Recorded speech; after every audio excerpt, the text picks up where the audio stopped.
আসসালামু আলাইকুম, সবাই কেমন আছেন? আলহামদুলিল্লাহ আমি ভালো আছি। তো আজকেও আর্দ্রতার সমস্যা নিয়ে আপনাদের মাঝে আবার একটি ভিডিও নিয়ে আসলাম। গত একটি ভিডিওতে আমি মোটামুটি ভালোভাবে বুঝিয়েছিলাম যে আর্দ্রতা নিয়ে বর্তমান কি সমস্যা ফেস করতেছে সবাই, আর এটার থেকে পরিত্রাণ পাওয়ার উপায় কি? এ বিষয়ে আলোচনা করেছিলাম। তো তারপরেও দেখলাম যে কয়েকজন ভাই আছে এটা ঠিকঠাক মতো বুঝতেছে না। তারা চিন্তা করতেছে আসলে হাইগ্রোমিটার নষ্ট হয়েছে কিনা বা মেশিনের প্রবলেম হয়েছে কিনা। মানে এই ধরনের চিন্তা তারা একটু মানে দ্বিধাদ্বন্দ্বের মাঝখানে আছে। তো প্র্যাকটিক্যালি আমি আজকে আমার যে ২ টা মেশিন চলতেছে, ২ টা মেশিন আপনাদেরকে একটু দেখাই যে এটাতে আর্দ্রতা কত আছে। এটা যদি দেখেন আশা করি আপনি মোটামুটি একটু ধারণা পেয়ে একটু লক্ষ্য করেন ভিউয়ার্স, আমার এখানে ২ টা মেশিন চলতেছে। এটাতে হ্যাচার হিসাবে আমি ব্যবহার করতেছি এটা ৪০ ডিমের মেশিন, আর এটাতে সেটার হিসাবে। তো দেখেন হ্যাচার হিসাবে যেটা ব্যবহার করতেছি এটা এসে দেখলাম আছে ৪১। আমি রাতে বাসায় আসছি, এসে যে ভিডিওটা করতেছি এটাতে আসে ৪১। আর এখানে যেটা আছে এটাতে আছে আলহামদুলিল্লাহ ৩৭। এখন প্রকৃতির উপরে কারো কোনো হাত নাই। আমি কি আর্দ্রতার সাথে যুদ্ধ করব? সম্ভব না।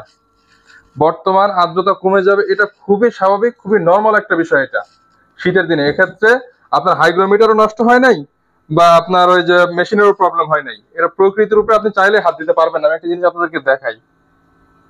এখানে আমার কিন্তু ডিমগুলো হ্যাচিং এ দেওয়া আছে, এবং এই যে দেখেন এখানে কিন্তু দেওয়া আছে পানি।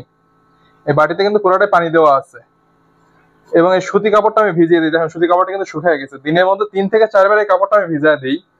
এটার মধ্যেও সেম। আমি পাশে আরেকটা যে মেশিন আছে আমি এটাও আপনাদেরকে একটু দেখাই। এটার মধ্যেও কিন্তু সেম। এটার মধ্যেও সেম। এটাতে কিন্তু দেখেন এই যে ডিম দেওয়া আছে, এটার ভিতরে পানি দেওয়া আছে, এবং এই সুতি কাপড় আমি ভিজিয়ে দিয়ে গেছি, এটা শুকিয়ে গেছে। এখন আমি আপনাদেরকে এটা যে দেওয়ার পরে একটু আরো একটু ভিডিওটা একটু দেখাবো। পানি দেওয়ার পরে একটু লক্ষ্য করেন, আমি কিন্তু সুতি কাপড়টা ভিজিয়ে দিয়েছি। এখানে যে সুতি কাপড়টা দেখতে পাচ্ছেন এটা আমি পুরোপুরি ভাবে ভিজিয়ে দিয়েছি, এবং এখানে যে ডিমগুলো দেখতে পাচ্ছেন ডিমের উপরে আমি পানি স্প্রে করে দিব। মোটামুটি স্প্রে করার পরিমাণটা একবারে ভালো পর্যায়ে ভিজে যাবে, কারণ কিছুক্ষণের মধ্যে এটা আবার কিন্তু শুকিয়ে যাবে খুব অল্প সময়ের মধ্যে। ৪ থেকে ৫ মিনিট মেশিন চললে এটা আবার শুকিয়ে যায়। সেই ক্ষেত্রে যেহেতু এখন আর্দ্রতার সমস্যা, দেখেন কিছুক্ষণের মধ্যে আর্দ্রতা বেড়ে যাবে।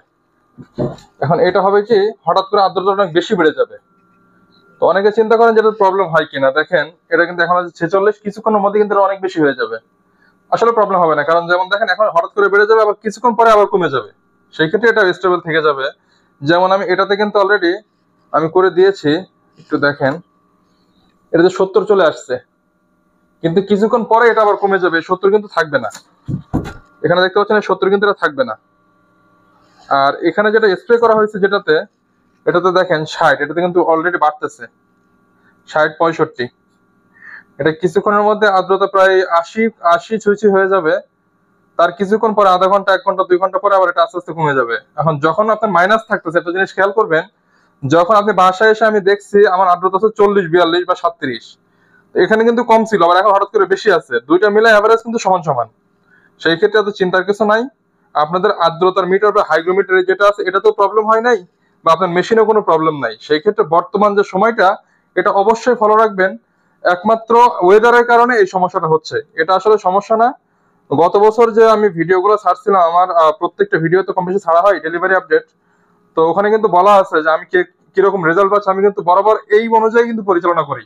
এটা যে আজকে নতুন করতেছি বিষয়টা এরকম না, এই অনুযায়ী আমি এটা পরিচালনা করি। আলহামদুলিল্লাহ রেজাল্ট আমার কখনো খারাপ হয়নি। তো ইনশাল্লাহ নিশ্চিন্তে এভাবে পরিচালনা করে যেতে পারেন, আল্লাহর রহমতে সমস্যা হবে না ইনশাল্লাহ। তো যদি ভিডিওটি দেখে উপকৃত হয়ে থাকেন অবশ্যই আমাদের চ্যানেলটি সাবস্ক্রাইব করবেন। ফেসবুক পেজ বা টিকটক থেকে দেখে থাকলে অবশ্যই পেজটিকে ফলো দিবেন। ধন্যবাদ সবাইকে সাথে থাকার জন্য। আসসালামু আলাইকুম।